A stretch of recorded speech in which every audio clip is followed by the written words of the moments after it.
Bonjour, bonsoir et bienvenue dans cette nouvelle histoire. Celle que je vais vous conter aujourd'hui me laisse un peu perplexe. Comme vous le savez, Archibald a écrit de nombreuses histoires, de nombreux récits, ayant à la fois une fin positive et parfois une fin négative. Et nous découvrons encore des récits de sa part, que ce soit dans des bibliothèques ou dans des librairies perdues. On dit même que certains livres apparaîtraient d'eux-mêmes. D'ordinaire, le scribe divin raconte ce qu'il s'est passé, ou il raconte la réalité, la vérité, mais jamais distinctement ou directement. Dans celle-là, il n'y a pas vraiment de vérité, ou du moins il n'a pas décidé de la révéler. Ceux qui ont lu ou qui ont des connaissances de cette histoire pensent qu'il s'agit d'une malédiction, certains d'une punition, en soi, les avis divergent. L'histoire du jour met en scène un grand voleur devenu chasseur d'antiquités, à la recherche de l'une des antiquités les plus prisées et l'une des plus vieilles de l'histoire. Une couronne, n'ayant pas appartenu à n'importe quel roi, n'ayant même pas appartenu à un roi ou un empereur, mais au tout premier vampire, le plus puissant et du coup le roi des vampires. Couronne perdue lors de sa chute et de sa mort. Les avis divergent, certains pensent qu'elle aurait été détruite en même temps que son combat final, d'autres pensent qu'elle aurait été perdue durant le combat. Certains estiment même qu'elle aurait été récupérée par les dieux ou par quelconque entité. Cette couronne fait peur pour certains, puisqu'elle permettrait, qui n'est pas déjà un vampire ou qui n'est pas assez fort, de transformer quiconque qui la porte en un vampire assoiffé de sang. Mais c'est aussi un trésor inestimable historiquement, et pour certains vampires, c'est un trésor capable de les rendre encore plus puissants. C'est un conte fantastique, et je ne vais pas vous faire patienter plus longtemps. Je vous souhaite ainsi une bonne écoute et un bon voyage.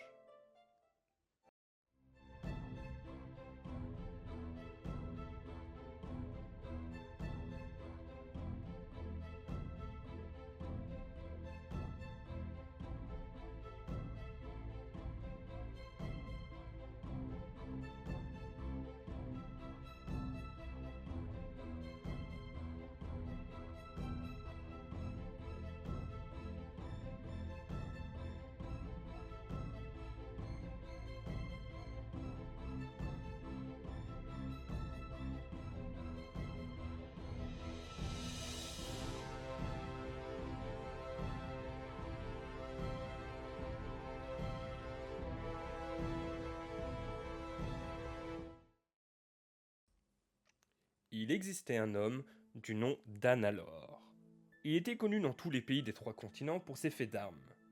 En effet, il était le voleur le plus réputé et le plus recherché, si bien que dans le pays de Wax-Sheo, il a la prime la plus élevée allant au-delà de plusieurs milliers de pièces d'or. Suite à cela, Analor voulut provoquer l'autorité de Wax-Sheo, et pour ce faire, il accepta un travail, cambrioler le musée de la capitale Ivyfort. Alors qu'il tentait de voler une antiquité, il fut pris la main dans le sac. Pour lui, ce fut un choc. Il avait déjà déjoué de nombreux pièges, mais cette fois-ci, c'est comme s'il n'avait pas eu le choix. C'est le conservateur du musée qui avait placé un piège sur chaque antiquité, un sort très puissant, digne de sa réputation d'ancien mage de la cour. Ce qui est étrange pour le voleur, c'est qu'il avait enquêté avant d'agir. Pour lui, la seule difficulté de ce vol était le poids de l'objet. Mais plutôt que de le rendre aux autorités, le conservateur lui offrit une seconde chance et lui proposa de trouver des antiquités pour le musée qui doivent entrer dans la collection de la ville. Il lui propose donc de mettre ses capacités au service de la ville et du pays, devenir un chasseur d'antiquités. Le conservateur propose aussi de faire supprimer la prime et les accusations sur son nom. S'il refuse, ça en est fini pour sa vie, et l'empereur serait heureux de le punir. Ne voulant pas prendre de risques, le voleur accepta, et pour la première fois, il se retrouva à faire un emploi honnête. Il mit alors à disposition son savoir et ses compétences qu'il avait acquises depuis tout petit dans la rue, au service de l'histoire du pays. Il ramena alors de nombreuses antiquités datant de la première ère ou bien de la deuxième. Il retrouva de traces oubliées, mais il racheta aussi parfois certaines personnes. Il devint ainsi un excellent orateur et sa place dans le musée était devenue vitale. Il était ainsi à deux doigts de rembourser sa dette, c'est alors qu'une antiquité fit parler d'elle. Un objet unique appelé la couronne de sang, une couronne unique ayant appartenu au puissant et premier seigneur vampire, Ominogar. On dit d'elle qu'elle peut décupler la puissance des vampires, ou transformer un être normal en un vampire. Bien que dangereux, cet objet fait partie de l'histoire. Malheureusement, Elle aurait été perdue lors du combat contre Rixar, un chevalier et seul être capable de manipuler l'un des artefacts divins appelé Dévastation. Une lance puissante dont l'énergie vitale du porteur et les émotions viennent la renforcer. Les conséquences furent une bataille longue et violente, résultant de la mort du seigneur vampire. La puissance du combat fit disparaître la lance et la couronne. Rixar rentra en tant que héros et disparut bien après. Mais pour Annalore, ce n'était qu'un défi parmi tant d'autres, qu'il fut intéressé de plus par l'histoire de ce monde. Il se lança alors dans sa quête, et comme à son habitude, il enquêta au maximum, allant même jusqu'à passer beaucoup de temps dans les bibliothèques, mais cela l'amenait à rien. Il passa plusieurs cycles à enquêter, sans savoir où trouver l'emplacement exact, ou même un simple indice, quel qu'il soit. Mais pour le conservateur, ce n'était pas suffisant, il veut des résultats. C'est ainsi la dernière ligne droite pour lui. Et comme tombé de nulle part, un indice d'un vieux livre poussiéreux donnant une direction. Un village reconstruit sur les ruines du combat. Il se rendit alors en direction d'un village à la frontière de l'empire de Waxsheo. Une fois au village, il demanda plus de renseignements aux locaux, mais ils semblent tous réticents à parler de cela, ainsi que de la montagne. Mais la tavernière était la plus loquace. Elle lui parla alors d'un homme qui lui aussi était en quête de cette couronne, qui gravit la montagne dans le but de trouver l'artefact pour la revendre. Mais cela, c'était il y a des cycles. Depuis, il vit en haut de la montagne, ainsi elle l'invita d'aller voir l'ermite de la montagne. Le lendemain, il se rendit alors à la cabane de cet ermite.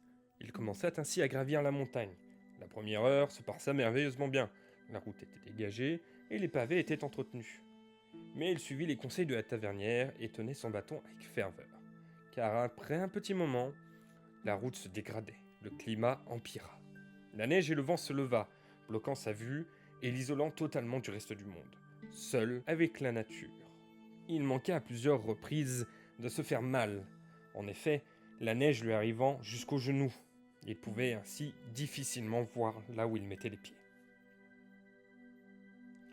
Mais même avec tout cela, il ne perdait pas confiance ni espoir, et il avança dans la neige, utilisant son bâton pour éviter certaines crevasses. Et à un moment, sans savoir ni d'où, ni depuis quelle heure il était là, il vit à travers ce blizzard une lumière vive et chaude, celle d'un feu qui crépite dans une cheminée, et dont la vue réchauffe les cœurs. Totalement gelé et fatigué, Anne alors remercia ainsi les dieux pour cette vision. Il fonça tant bien que mal jusqu'à la porte. Manquant de se faire mal une fois de plus, il frappa la porte une première fois. Mais aucune réponse. Difficilement, il regarda par la fenêtre, enlevant la neige et le givre qui s'y étaient accumulés. Il vit alors un homme, emmitouflé dans une grande cape épaisse, en peau d'ours, attiser le feu. Mais il ne le vit que de dos. Il vit cette masse sombre. Il frappa alors, précisant qu'il l'avait vu. « Hé, je sais que vous êtes là. Ouvrez s'il vous plaît, je gèle, moi !» Il entend alors des bruits de pas. La porte s'ouvrit. L'homme était vieux, avec une longue barbe grisâtre et abîmé par le froid et le temps. Ses sourcils, eux aussi, étaient autant abîmés que sa barbe, et ils étaient longs, tombant devant ses yeux. Enfin, si on pouvait appeler ça des yeux. Il vit à peine 2 orbites presque vides. Juste de tout petits yeux, vides de vie et vides de sens. L'homme voûté semblait le juger du regard, alors que ce dernier grelottait dans le froid. Après un instant d'attente qu'il estima interminable, l'hôte l'invita et il lui proposa même une soupe qu'il venait de préparer. Il pouvait même entendre encore la soupe chauffer dans la grande casserole. Ce canaleur ne refusa pas. Ce dernier remarqua la grande vieillesse de l'ermite. Il semble même boiter et s'appuyer sur une simple canne de fortune. Il ne sait pas à quel point il est voûté à cause de l'épaisse tenue qu'il porte. Mais l'homme hésite dans chacun de ses mouvements, comme si il pensait à d'autres choses. Il remarque cependant qu'il a des mains épaisses et bien marquées par le travail et le froid. Annalore ne sait pas si c'est une bénédiction, car il ne sait pas si le vieux monsieur est dangereux ou non. Il commença alors à lui poser des questions. « Merci beaucoup. Vous êtes l'ermite de la montagne, n'est-ce pas ?»« Oui, je le suis. »« Je vous cherchais. »« Chercher? Mais trouver, mais dissimuler, toute proche. »« Écoutez, j'ai besoin de vous. Je cherche un objet. » Toujours chercher, jamais finir, presque réussir. Vous voulez de la soupe? Non merci. Je cherche la couronne de sang. La couronne. le cœur du seigneur vampire. Sans tomber dans son cœur, le cœur de ce lieu, ou bien en son chef. Elle est ici? Nous devons dormir. Le blizzard est encore plus puissant. Force, nous devons dormir pour pouvoir voir demain. Annalore sait qu'il n'aura pas d'informations supplémentaires ce soir, et il décidera d'interroger le monsieur demain. Il se met alors sur le fauteuil avec la peau d'ours que l'homme lui a donnée, préférant laisser le lit au vieillard. Fatigué, mais dans un lieu chaud, il s'endort presque instantanément. Annalore se réveilla à l'aube, quand les lueurs du soleil reflètent sur la neige et viennent illuminer la pièce. Il remarque alors qu'il est tout seul. Dehors, un léger vent fait valser la neige doucement. Il pense à son hôte et à son état. Comment peut-il vivre ainsi et trouver de quoi survivre? Son regard parcourt la pièce. Il n'avait pas encore regardé la petite cabane hier soir. Une seule table avec une petite étagère contenant de nombreux objets en tout genre.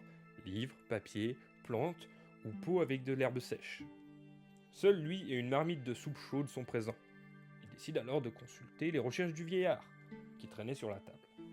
Ce dernier semble être ici depuis très longtemps, et ses recherches sont même très intéressantes, bien que pour certaines notes, ce sont de simples hiéroglyphes ou bourrés de coups de crayon.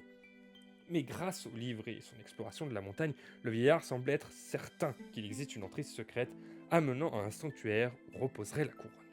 Pour Annalore, c'est la meilleure piste qu'il ne puisse avoir, et cela lui donne comme un coup de fouet, une énergie venant du fond de lui. Il fouille la cabane pour s'équiper avant de sortir.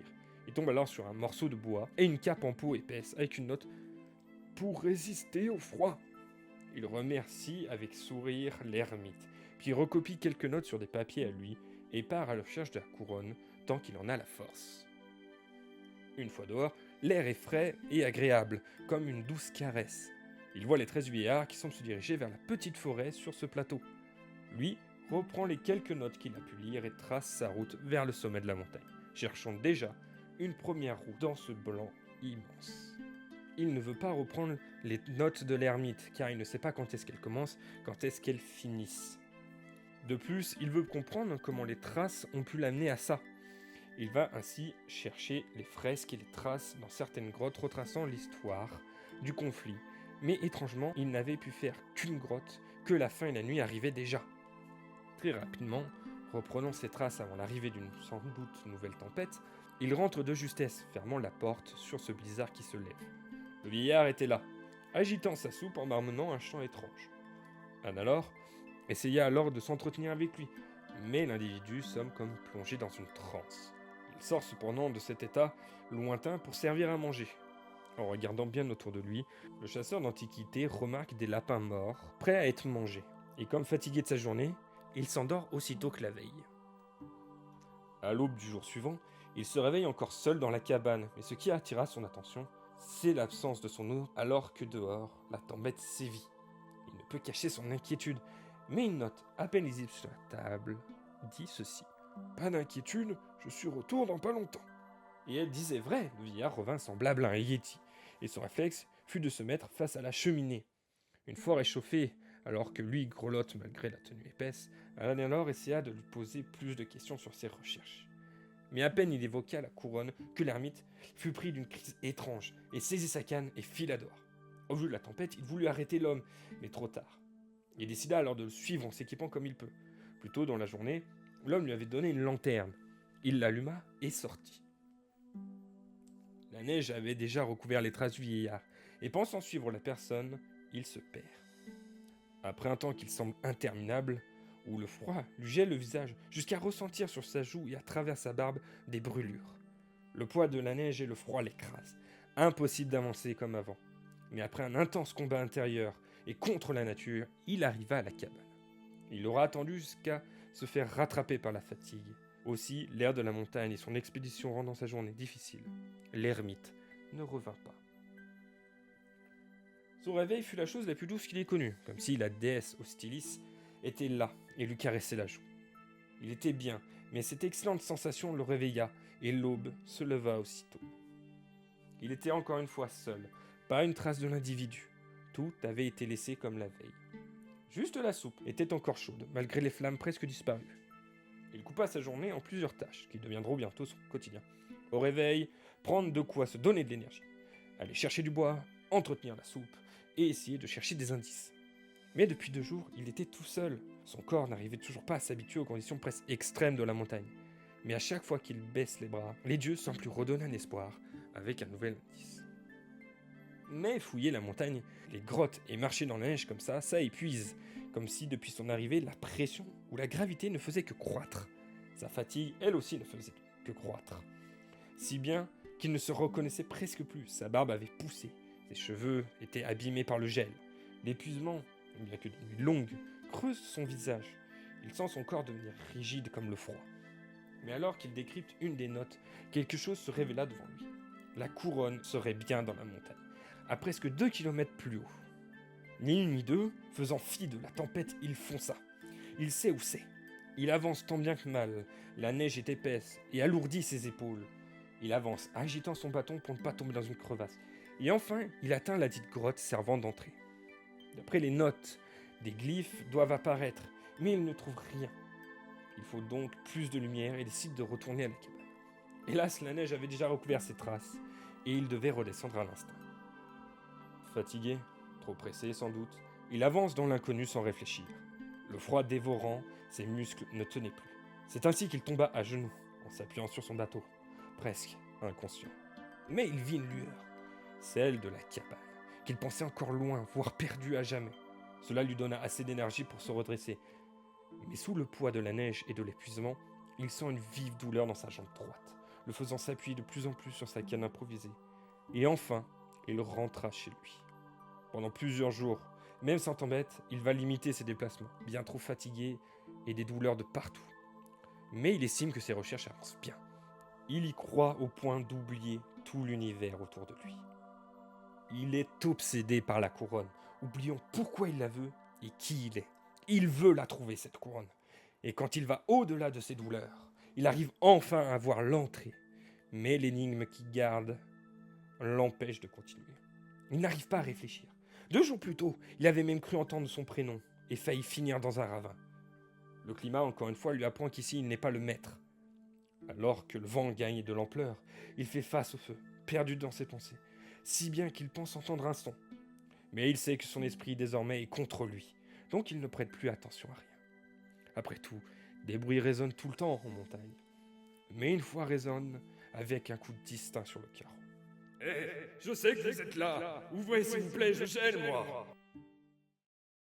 J'espère que vous avez aimé cette histoire fantastique et sans doute étrange. Je vous laisse faire vos propres avis sur cette histoire et faire vos spéculations propres à votre imagination. Serait-ce les dieux qui auraient voulu punir ces gens trop curieux? Serait-ce la couronne ou la montagne qui serait maudite? Ou serait-ce juste un coup du sort? D'autres récits attendent d'être contés et attendent de vous émerveiller, vous faisant frissonner ou vous faisant rêver. Je tiens tout de même à vous remercier pour m'avoir écouté. Je sais, j'étais absent depuis longtemps, mais beaucoup de choses se sont passées, en tout cas dans ma vie, que ce soit professionnel, personnel. Je n'ai plus le même emploi du temps, ça demande énormément de travail. J'espère que vous avez tout de même apprécié la vidéo, que vous l'avez aimée. Si c'est le cas, n'hésitez pas à mettre un pouce bleu, à le montrer, à parler dans les commentaires, mais surtout, je vous invite à vous abonner si ce n'est pas le cas, et surtout à partager. Je sais que mes vidéos sont spéciales dans l'univers YouTube, Internet, et que tout le monde n'aime pas ce genre de contenu, mais ça fait toujours plaisir. Et puis, le fait de partager, c'est gratuit. Voilà, ça me permet de faire partager à plus grand monde, de faire rêver plus de monde. Voilà. Je vous remercie encore. Si jamais vous voulez plus de contenu, n'hésitez pas à venir sur mes lives. Je live au moins une fois par semaine.